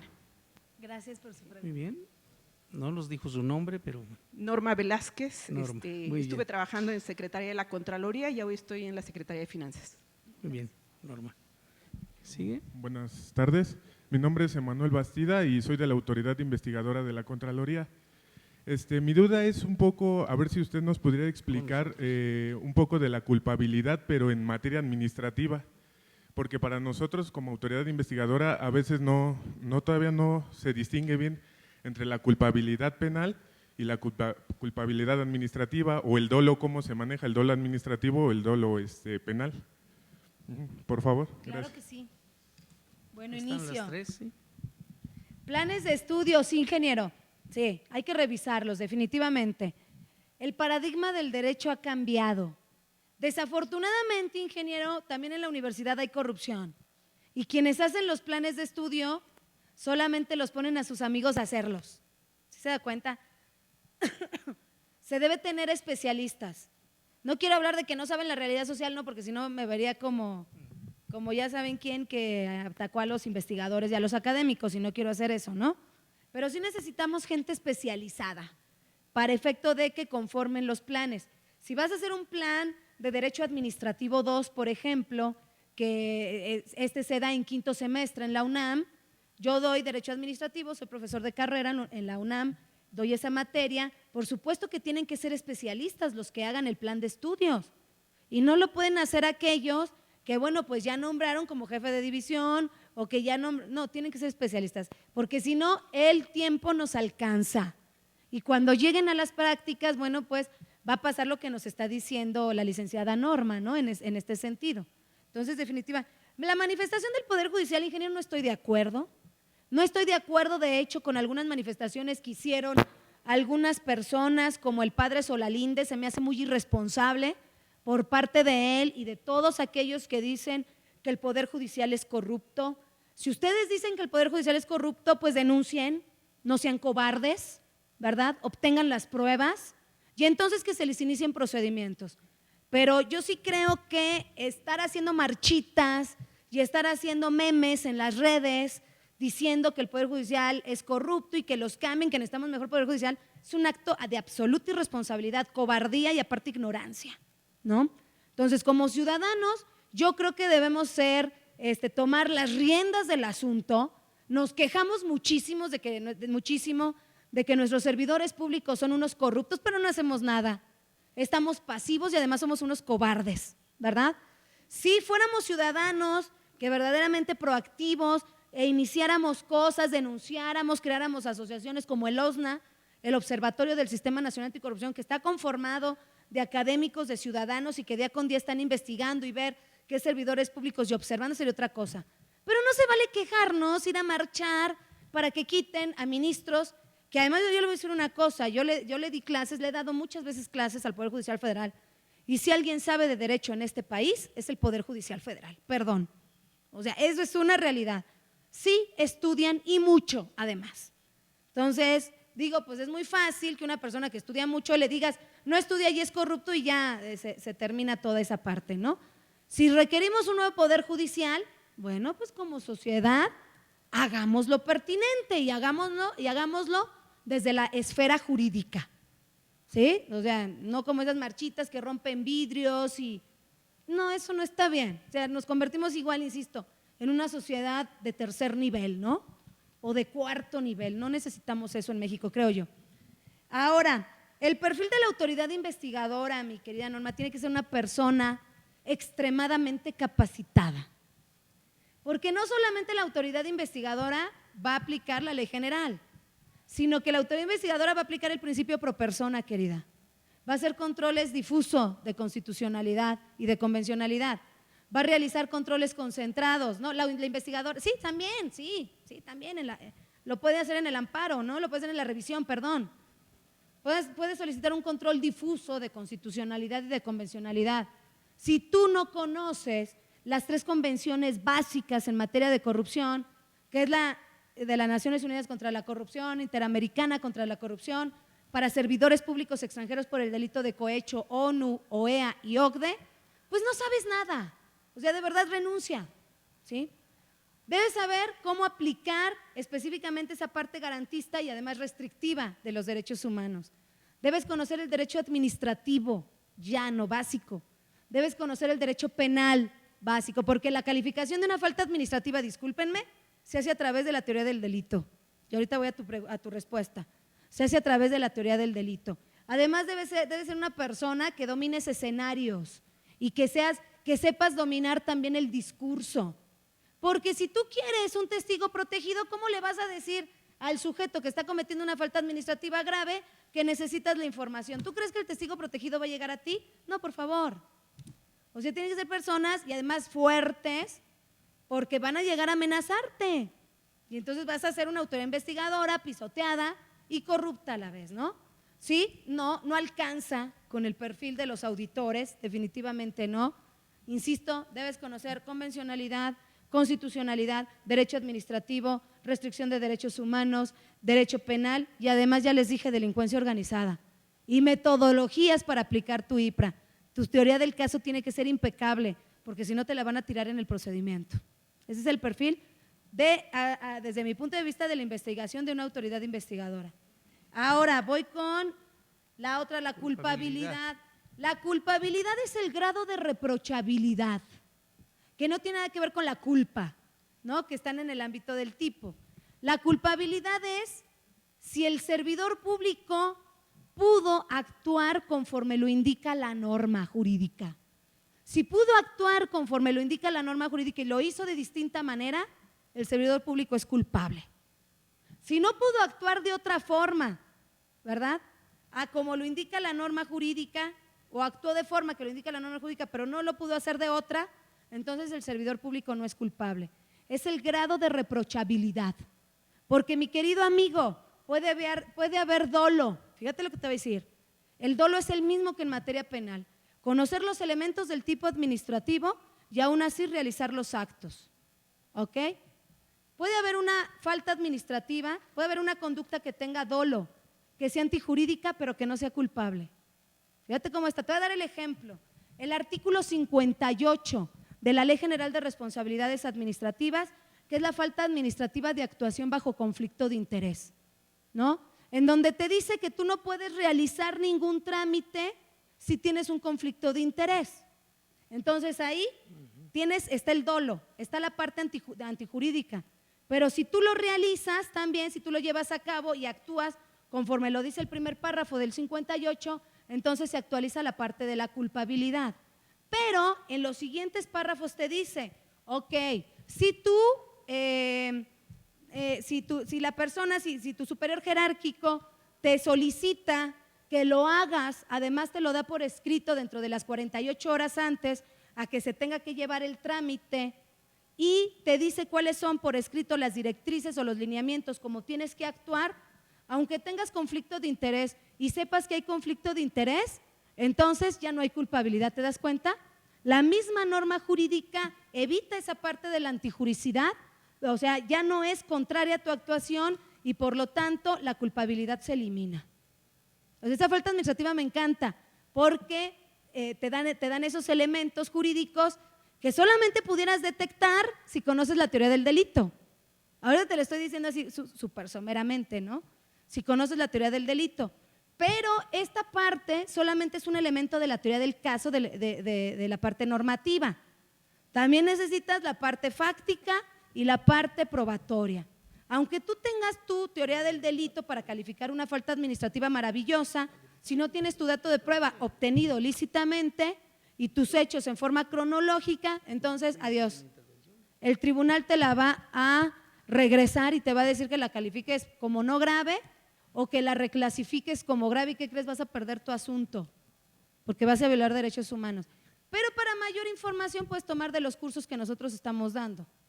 Y si no, puedes tomarlo en línea, porque eso es lo que nosotros estamos dando. Por aquí está Cris. Cris conoce perfectamente, te vi hace rato, perfectamente de lo que estoy hablando, porque está capacitada y ahorita está como una autoridad investigadora en un órgano interno de control y está perfectamente capacitada para la calificación de las faltas administrativas.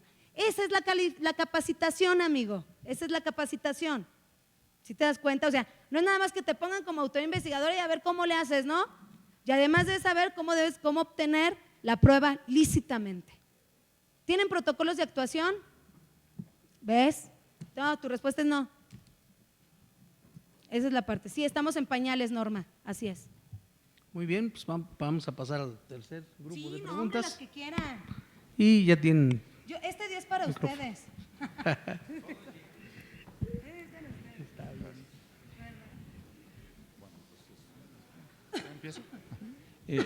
Buenas tardes. Hola.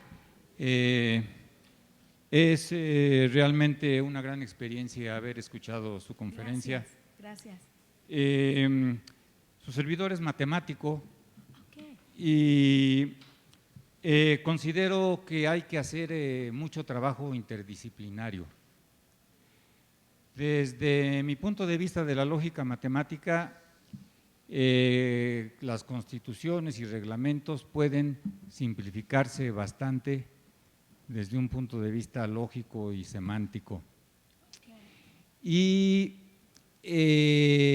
Pero lo que me trae aquí a tener el gusto de conocerla es que quisiera yo dar a la audiencia la información de un intento de colaborar en el combate a la corrupción. Entonces envié una propuesta de iniciativa de ley precisamente al diputado Porfirio Muñoz Ledo el 31 de julio de este año, en que le propongo una ley de transparencia preventiva. Y quisiera yo darle lectura a algunos segmentos del escrito, pues para contar con su valioso análisis y crítica. Claro, con todo gusto. Gracias. El proyecto de ley dice lo siguiente: la ley de transparencia preventiva podrá formularse como un anexo al artículo 6º constitucional referido particularmente a la información gubernamental, mismo en el que se sustenta la creación del Instituto Nacional de Acceso a la Información Pública y de la Ley General de Transparencia. Tal anexo podrá venir después del segundo párrafo que dice: toda persona tiene derecho a libre acceso a información plural y oportuna, así como a buscar, recibir y difundir información e ideas de toda índole por cualquier medio de expresión, y ser equivalente a los siguientes párrafos. Particularmente la información de las actividades de gobierno debe llegar oportunamente a la ciudadanía para el mejor ejercicio de la democracia participativa en sus distintos proyectos, posibilitando la transparencia preventiva, obligando a gobernantes y funcionarios, bajo pena de ser destituidos y procesados, a consensuar proyectos, presupuestos y aplicación de recursos antes de ejercerlos, ante la libre, voluntaria y honoraria participación ciudadana, es decir, comunitaria. Los gobernantes o funcionarios tendrán que convocar a debates y toma de acuerdos, haciendo un acta de consenso en que cada participante emitirá su voto a favor, en contra o con algunos cambios al plan y presupuesto gubernamental. Esto no interferirá con los presupuestos de egresos de congresos y ayuntamientos. Será parte de los procedimientos de participación comunitaria en el ejercicio y vigilancia de los mismos. Y como está reglamentado, cada presupuesto que no pudiera ser ejercido sería devuelto a su entidad emisora. Así, la ciudadanía podrá testificar el monto de lo recaudado en los 3 niveles de gobierno, consensuando las partidas y aplicación para los ejecutivos, legislativos y judiciales. Bueno, desde mi punto de vista, incluso precisamente de la teoría general de sistemas, pienso que ya no es posible, por ejemplo, atacar solamente la corrupción. Tienen que atacarse simultáneamente los diversos problemas que nos aquejan, ya no solamente a nivel nacional, sino global, ¿verdad? Y entonces, pues ese ya fue todo el proyecto que se propone, pero se hacen unos comentarios que me parece importante repetir. Dice: segunda etapa. Con este anexo al 6º constitucional, año con año irá aumentando la cultura de participación comunitaria hasta que la transparencia preventiva llegue a significar la abolición del manejo discrecional del poder y los recursos públicos, permitiendo un ejercicio directo de la soberanía popular consignada en el artículo 39 constitucional. Maestro, ¿podría ir concluyendo su pregunta? Sí, claro que sí. Para efecto de darle la Sí. palabra a otras personas. Sí, muy bien, de acuerdo. Me salto este párrafo al que iba, quiero mencionar este que sigue. Sería conveniente que el INE auxiliara a gobernantes y funcionarios en la realización de los necesarios consensos, aunque el alto costo que tiene el INE y los partidos políticos para la nación, es necesario que el INE evolucione, y esto dará lugar a otra iniciativa de ley que involucrará a diversos artículos constitucionales. De ser un organismo público autónomo dotado de personalidad jurídica y patrimonio propios, a una organización de toda la ciudadanía nacional, también autónoma, dotada de personalidad jurídica y que funcione con los recursos que los ciudadanos provisional y voluntariamente proporcionen con el nuevo nombre de Honorable Cooperativa Electoral, cuyos cargos honorarios no cobraban, cooperativa porque la ciudadanía asumiría sus cargos voluntaria y consensuadamente solo por tiempos limitados a ciertos objetivos o procesos electorales. Para terminar, ya solamente voy a decir el título del último párrafo, que son las consecuencias a favor del blindaje de la economía nacional y la democracia, y que bueno, yo dejaré una copia a la doctora y Gracias. a los demás Gracias. interesados Qué para amable. poder revisar. Gracias, ahí está también persona. Buenas tardes, mi nombre es Orlando Adán Rivero. Doctora, consultarle, ¿podría compartirnos, por favor, algunas fuentes para capacitarnos o abundar en el estudio del funcionalismo jurídico? Doctora, doctor, muchas gracias. Con gusto. Hola, buenas tardes. Mi Hola. nombre es Mayra Romero, autoridad resolutora del municipio de Atlacomulco. Muy bien. Mi pregunta es, bueno, yo me estoy familiarizando ahorita en lo que es el derecho administrativo. Obviamente, como usted lo dijo desde un principio, carecemos de muchísima información y sobre todo es importante la capacitación para cada uno de nosotros. Mi pregunta es, ¿el Contralor puede otorgar una prórroga en el caso de carecer de la autoridad investigadora, cuando así lo solicite el probable responsable? A ver, no entendí eso. Una prórroga. Bueno, está en investigación ya un expediente. Ajá. El probable responsable solicita una prórroga ¿De qué? para dar su informe Presentar. detallado, tal y como lo dice el artículo 100 de la Ley General, me parece, en donde se… Informe detallado. Sí, El investigado. ajá, el probable responsable, Bueno, eso no lo dice el 100. ¿no? No. Bueno, bueno, ellos Pero ahorita te digo, ahorita Ok. te digo, sí, no te preocupes.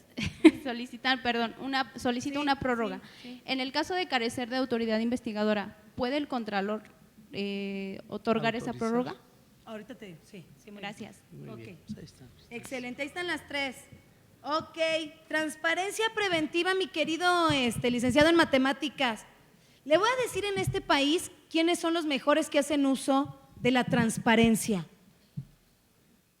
La delincuencia organizada y el fuego enemigo, ¿eh? Así es. La delincuencia organizada antes tenía que investigar. Ahora, delincuencia organizada y extorsionadores, lo único que hacen es solicitar transparencia para ver quiénes son los particulares o los empresarios que tienen contrataciones con la administración pública. Les dicen por transparencia de cuánto fue la licitación, sus domicilios, sus teléfonos, obviamente sus nombres. Y entonces secuestran a los hijos de los empresarios, a los propios empresarios, y en el mejor de los casos los extorsionan. Tienen toda la información. Yo creo que debemos repensar la transparencia. No creo que sea bueno. Y ahora, la otra, el fuego enemigo, ¿no? En donde los servidores públicos que quieren el puesto de un servidor público le piden solicitudes de transparencia, que si llegó a la hora, que cuánto está ganando, que cómo están sus grados, que cuánto está llevando. O sea, la transparencia como que le hemos confundido en materia de funcionalidad.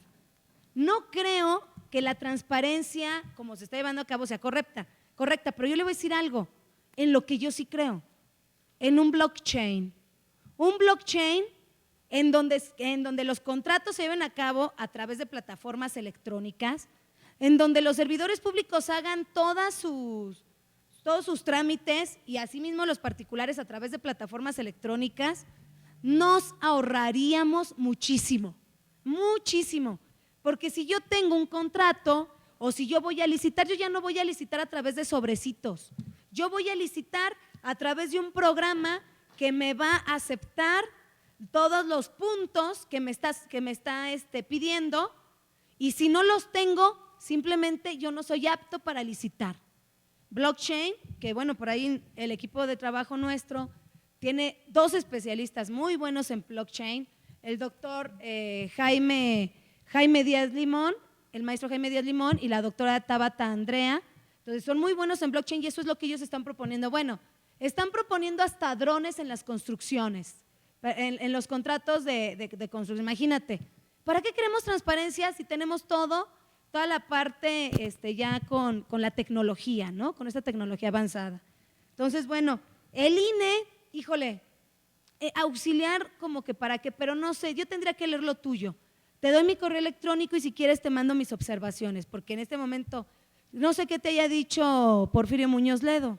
No va a decir nada, no va a decir nada, ¿verdad? Porque ahorita las normas se están cocinando de acuerdo a los intereses de determinado grupo, es una realidad. Entonces, eso es lo que va a pasar, pero no, pues con todo gusto te apoyamos.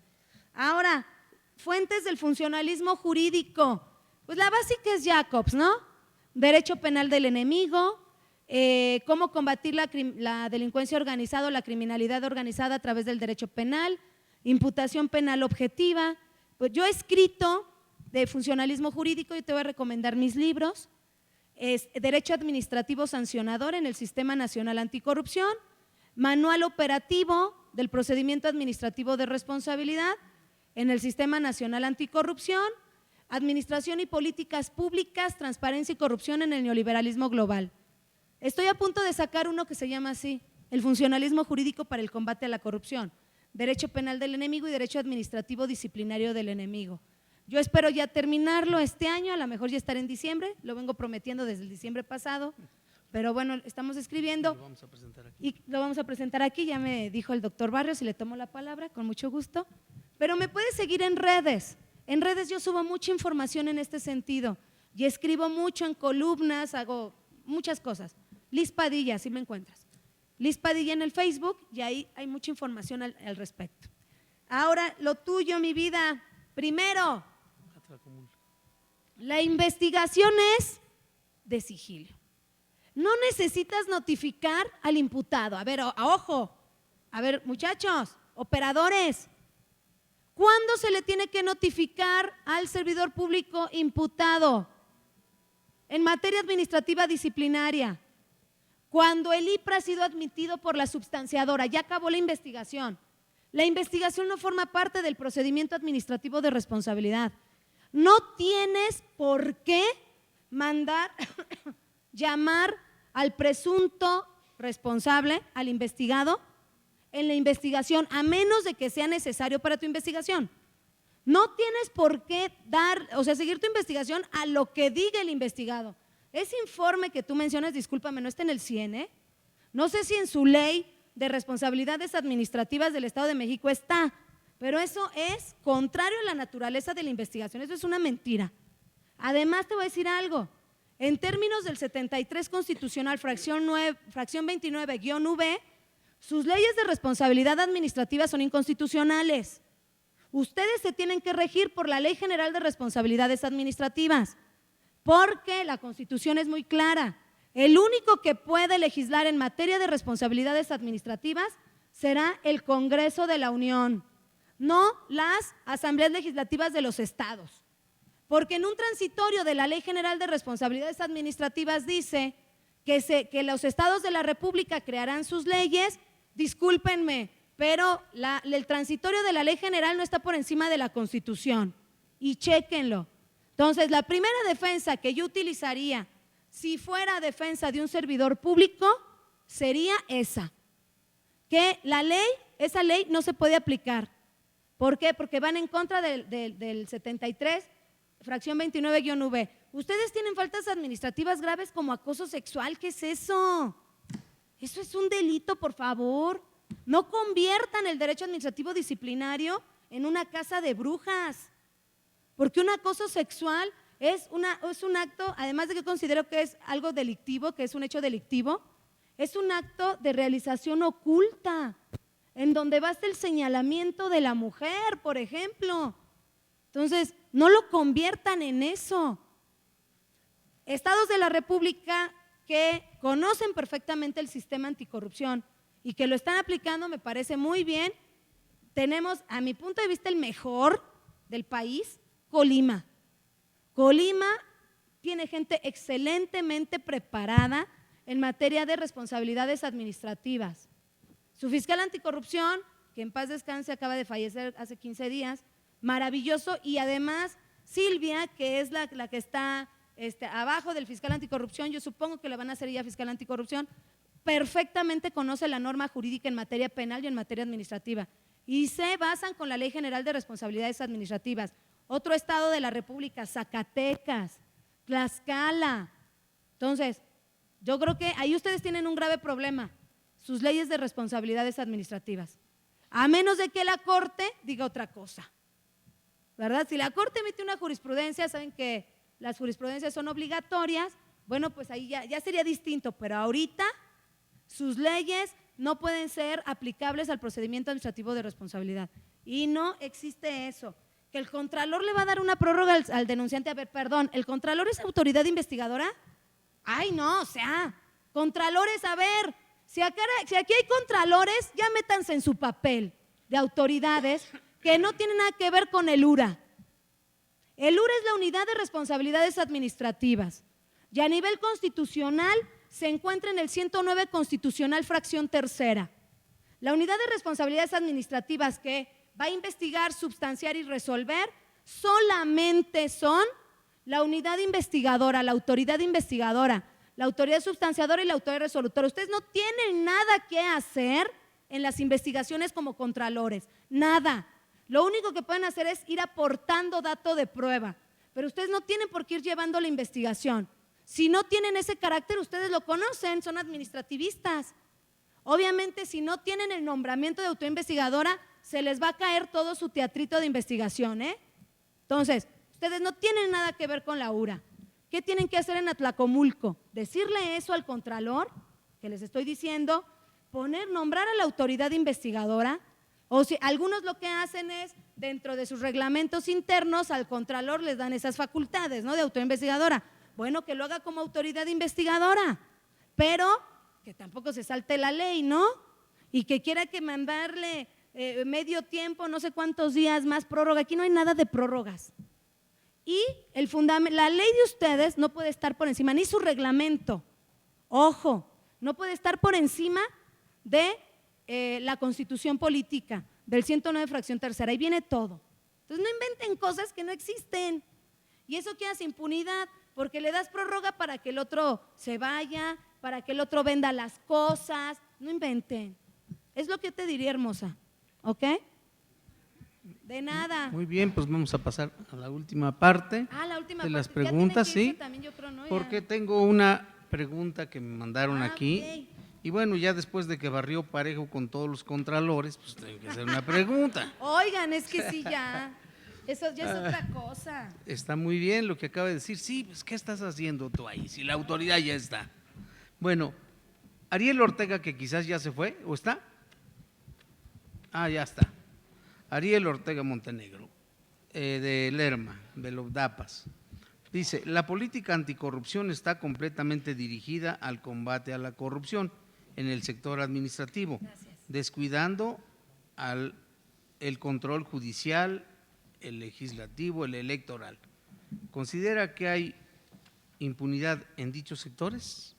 Y con esto concluimos. ¿En el electoral y cuál es el otro? Judicial, electoral y el legislativo. No, mira, impunidad es corrupción, porque no se llevan las normas.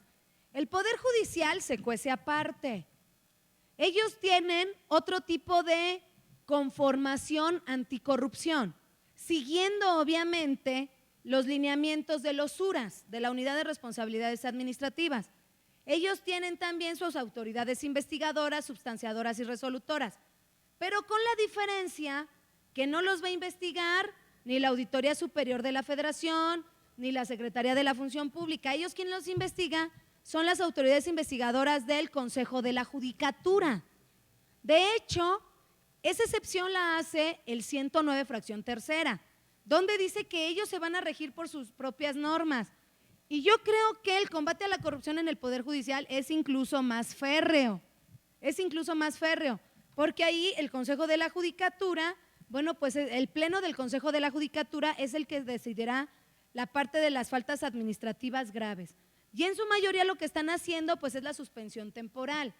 Como saben muy bien de leyes, insisto, pues el Poder Judicial a eso se dedica, están negando mucho la cuestión de las medidas cautelares de suspensión temporal.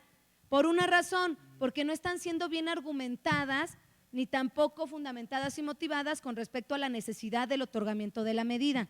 Pero es la misma línea. Me parece que no puede haber impunidad en cuanto al procedimiento. El procedimiento es exactamente lo mismo. Si hay impunidad, como tú dices, porque hay corrupción. Entonces, ese es otro tema, ¿no? Ese es otro tema, doctor. Muy bien. Pues muchas gracias a todos ustedes por sus preguntas, a la doctora por su brillante exposición. Además, miren qué capacidad de retención de artículos, párrafos, fracciones y puntos. Doctora, pues con razón. Pues qué bueno que viniste, que tuvo oportunidad de estar aquí con nosotros.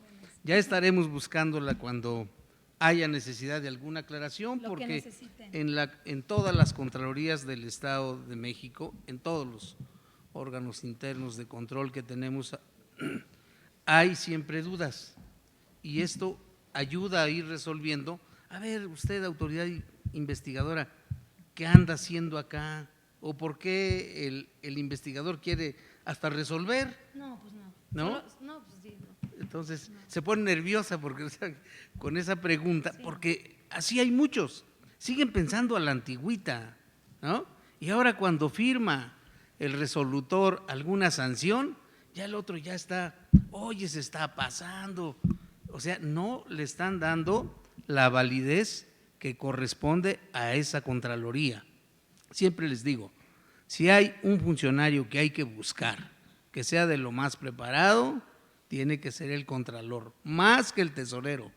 El tesorero le puede hacer cuentas y cuadrándole ya está bien, pero el contralor, que tiene que saber de leyes, de auditoría, de obra, que tiene que saber hasta de psicología para tratar con los que quieren ampliar los periodos, ¿no? Pues así está. Muchas gracias. Vamos. Muchísimas gracias. Buenas tardes. Vamos a…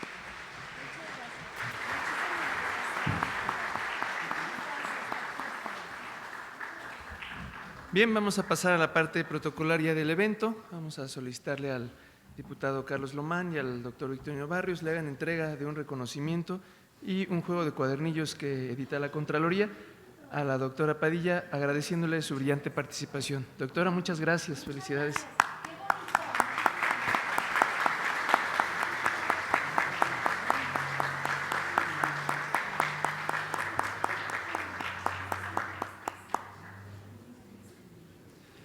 Para finalizar, vamos a solicitarle al diputado Carlos Lomán nos haga favor de hacer la clausura de la conferencia del día de hoy. Pues en verdad está por demás decir que hemos tenido un gran encuentro entre el maestro Victorino Barrios con su sencillez, con su claridad, con su diáfana elocuencia de lo que representa esta tarea para los servidores públicos, aunado a la gran exposición magistral de la doctora Liz Padilla, que está encontrando, está en la vanguardia, está en los límites de este derecho que se está implementando, que requiere precisamente esa síntesis. Ya se manejaba de la sencillez, pero también cómo elaborar o reelaborar el nuevo derecho ante esta gran barroca y churrigueresca normatividad que tenemos en México.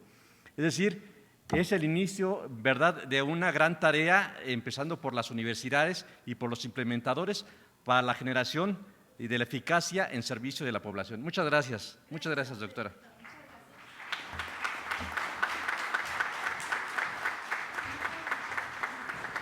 Bueno, siendo las 13 horas con 10 minutos, agradecemos su presencia, esperamos que tengan un buen regreso y aquí los esperamos en la conferencia 124 que será dentro de un mes. Muchas gracias, buen regreso, buenas tardes a todos. Gracias.